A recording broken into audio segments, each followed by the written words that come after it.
Halo Beders, kembali bersama dengan Doni dari Bed Urban. Terima kasih sudah mengklik video ini. Seorang gadis yang bercita-cita menjadi seorang guru tewas dengan terbakar. Dia dibakar oleh seorang pria kaya yang terobsesi dengannya. Pria itu awalnya berniat membantu gadis tersebut untuk bisa meneruskan kuliahnya dengan meminjamkan sejumlah uang yang cukup besar. Tapi ternyata ada udang di balik batu.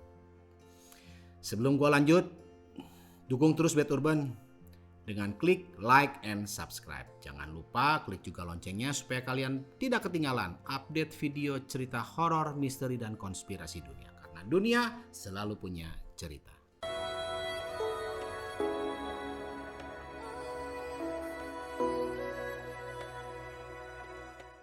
Beders, video gua kali ini akan menceritakan seorang gadis yang lahir dari seorang pengusaha dari Durban, Afrika Selatan. Dia bernama Howard Greenspan. Karena untuk keperluan bisnisnya, dia harus tinggal beberapa waktu di Hong Kong. Nah, saat di Hong Kong itu dia bertemu dengan seorang wanita bernama Carmen Lee. Dia bertemu dengan Carmen Lee dan menjalin hubungan dengan Carmen Lee. Hubungan ini terus berlanjut sampai akhirnya Howard harus kembali ke Afrika Selatan.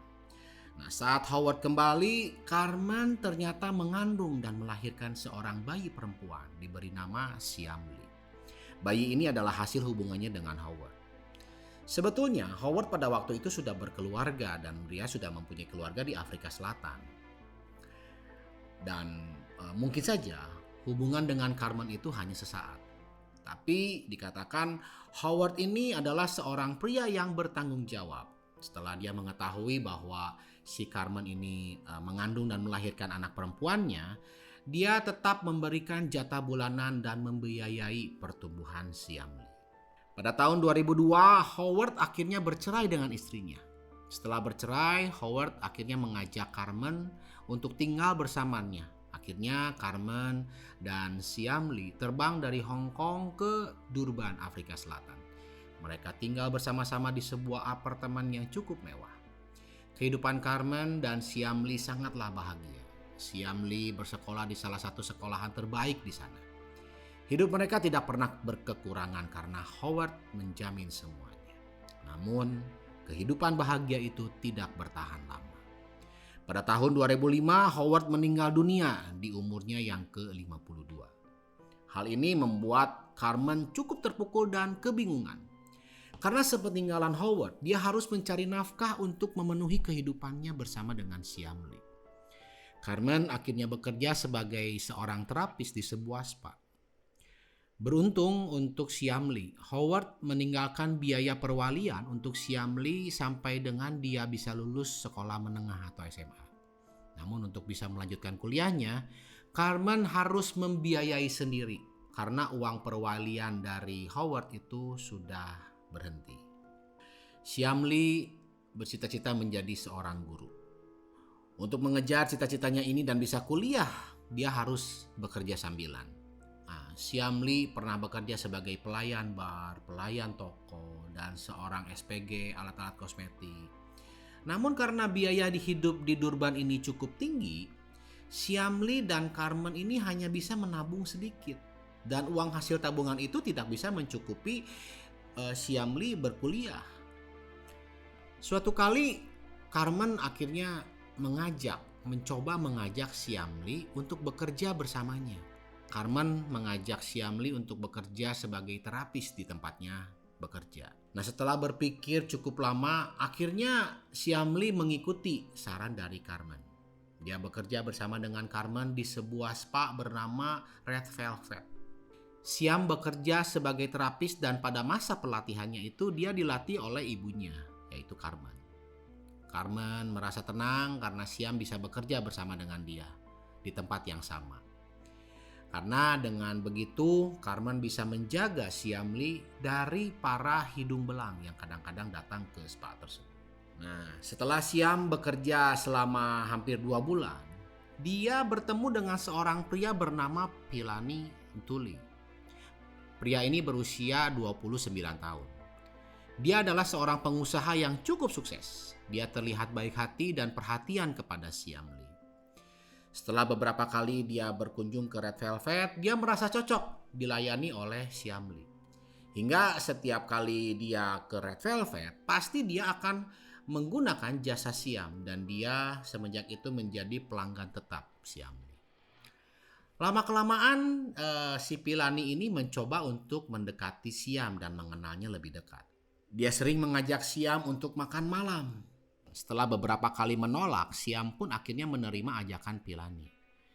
Karena Pilani ini terlihat sebagai pria yang sopan, Siam pun beberapa kali menerima ajakan Pilani. Setelah mereka sering makan malam bersama, dalam sebuah waktu, Pilani bertanya kepada Siam, "Kenapa kamu tidak kuliah? Kenapa kau memutuskan untuk bekerja di tempat spa ini?" Nah, Siam pun setelah ditanya begitu, akhirnya dia berceritalah tentang kisah hidupnya. Bagaimana tadinya dia ini adalah, mamahnya itu adalah dari Hong Kong, diajak ke Durban, Afrika Selatan ini karena seorang pengusaha Howard, yang akhirnya Howard meninggal. Dan semenjak ayahnya meninggal itu, kehidupan Siamli turun sangat drastis. Nah, setelah Pilani mendengarkan hal itu, ada rasa kasihan mungkin, iba mungkin. Sampai suatu kali ini Pilani ini menawarkan kepada Siam sejumlah uang yang cukup besar, sekitar 50.000 rand, atau kalau dirupiahkan sekitar 50 juta. Pilani memberikan uang tersebut supaya Siamli bisa membiayai kuliahnya. Waktu itu Siamli cukup terkejut sekaligus merasakan khawatir. Dia khawatir Pilani ini mempunyai niat busuk. Nah, namun setelah berdiskusi dengan Carmen, akhirnya dia menerima tawaran Pilani. Dengan catatan, uang ini hanyalah sebuah uang pinjaman yang akan dikembalikan mungkin setelah Siamli lulus dan bisa bekerja. Jadi uang tersebut bukanlah uang sebagai DP agar bisa memiliki Siamli. Nah, Pilani setelah mendengarkan mungkin sebuah syarat dari si Siamli ini, dia terlihat menyetujuinya. Uang sebesar itu nilainya sangat kecil untuk seorang Pilani. Siam akhirnya merasa senang karena dia bisa berkuliah untuk mengejar cita-citanya tersebut. Namun ternyata lain di kata, lain di hati. Semakin lama semakin terlihat dan muncul sifat aslinya seorang Pilani. Pilani mulai menunjukkan taringnya. Dia lama-kelamaan semakin banyak menuntut. Setiap kali dia datang ke Red Velvet dan pada waktu itu misalnya si Siamli ini sedang melayani pelanggannya, Pilani akan mulai marah dan meminta Siamli untuk melayaninya dengan segera. Sikapnya ini cukup mengganggu para pelanggan lainnya termasuk Siamli. Awalnya Siamli bisa memaklumi sikap Pilani dan tetap melayaninya karena Siamli ini merasa terbebani oleh hutang yang dipinjamkan oleh Pilani. Namun lama-kelamaan Siamli mencoba untuk menjaga jarak dengan Pilani. Beberapa kali Siamli menghindar dengan tidak menjawab panggilan ataupun message dari Pilani. Pilani menyadari bahwa Siamli ini mulai menjauhinya. Setelah beberapa bulan Pilani tidak bisa menghubungi Siamli, akhirnya pada tanggal 4 Januari tahun 2018 dia mengancam Siamli dan meminta dan menyuruh Siamli untuk menemuinya. Sekitar jam 4 sore pada waktu itu, dengan mengendarai Mercedes Viano miliknya, Pilani menjemput Siam ke tempat kerjanya. Pada waktu itu dia turun, dia memaki-maki Siamli dan menagih hutangnya supaya dibayar dengan segera. Siamli pada waktu itu hanya bisa menangis dan memohon kepada Pilani untuk memberikan waktunya. Karena dia belum sempat bekerja, dia masih dalam kuliah. Dan dia belum bisa mengumpulkan uang untuk bisa mengembalikan hutangnya itu. Di dalam kemarahannya ini, seorang Pilani menodongkan pistol kepada Siamli dan menyuruhnya untuk ikut pergi bersama dengan dia. Waktu itu Pilani memacu Mercy-nya ini dengan sekencang-kencangnya sampai di sebuah pertigaan dia kehilangan kontrol saat akan membelok. Dia menabrak sebuah mobil. Tetapi saat dia menabrak mobil tersebut, Pilani tidak menghentikan kendaraannya. Dia malah semakin tancap gas dan kabur. Pengemudi mobil yang ditabrak itu sempat mengejar dan menabrakkan bagian belakang mobil Mercy Villano milik Villani.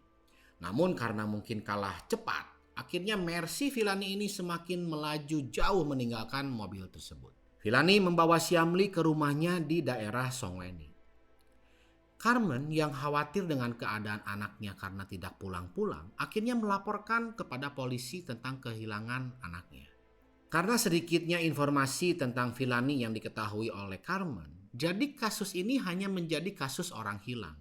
Nah, 2 hari setelah Villani membawa Carmen, di sebuah perkebunan tebu, seorang petani menemukan dan melaporkan kepada polisi akan penemuan jasad seorang wanita yang terbakar dan sudah tidak bisa dikenali lagi. Jasad itu hanya bisa dikenali dari kukunya saja. Nah, saat dikonfirmasi karena polisi menerima laporan kehilangan seorang wanita, akhirnya mereka mencoba memanggil Carmen untuk melihat apakah jasad tersebut adalah seorang Syamli. Setelah Carmen akhirnya datang ke lokasi, dia memastikan karena melihat dari kuku yang catnya ini biasa digunakan oleh Syamli. Dia mengatakan bahwa iya betul, itu adalah jasad Syamli. Incomprehensible act of probably done her for 2 days, and she was the most gentlest, sweetest, kindest, timid, beautiful girl. I'll never be able to get my peace about that. Never.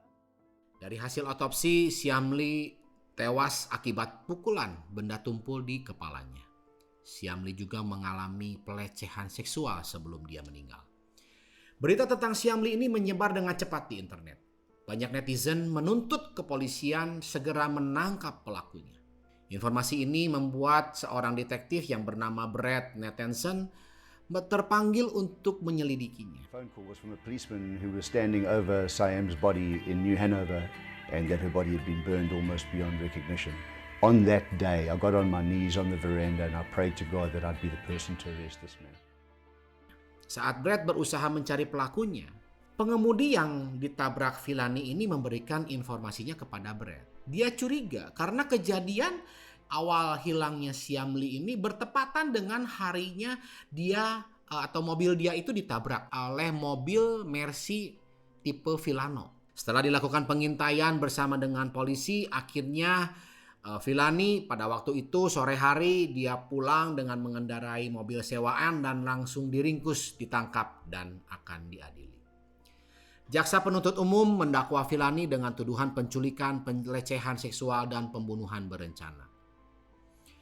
Rencananya sidang akan diadakan pada bulan Juni tahun 2019. Namun 1 bulan sebelum sidang dilakukan, berita mengejutkan datang dari pengacaranya Villani. Villani dikabarkan meninggal dunia karena kanker kulit yang dideritanya. Selama menunggunya persidangan ini, Villani ini tidak pernah ditahan di penjara karena Villani mampu membayar biaya penangguhan penahanan. Jadi selama 1 tahun menunggu sidang dan sampai dia dinyatakan meninggal, hanya dia dan pengacaranya saja yang tahu sebenarnya keberadaannya. Mungkinkah Villani memalsukan akte kematiannya dan kabur ke luar negeri? Pertanyaan ini ada di dalam benak Carmen, termasuk juga para netizen. Tapi sulit untuk membuktikannya. Secara orang Villani ini adalah orang kaya. Apa yang tidak mungkin dilakukan selama itu berurusan dengan fulus? Keadilan untuk Syamli bisa dikatakan abu-abu. Di satu sisi, jika memang benar Villani meninggal, berarti dia sudah menerima karmanya mati muda dan diadili di neraka. Namun kalau ternyata dia bisa memalsukan kematiannya, maka keadilan untuk Syamli hanyalah sebatas angan saja. Bagaimana menurut kalian, Beders? Komen di kolom komentar. Oke Beders, itu tadi kisah sedih dari kehidupan seorang Syamli dan ibunya Carmen. Kalau kalian punya ide kasus yang bisa gue bahas, komen di bawah di kolom komentar atau kalian bisa kirim ke emailnya Bad Urban, yaitu di badurbanofficial@gmail.com. Nantikan terus Bad Urban dengan mengklik like and subscribe. Klik juga loncengnya supaya kalian tidak ketinggalan update video cerita horor, misteri, dan konspirasi dunia. Karena dunia akan selalu punya cerita. Ciao.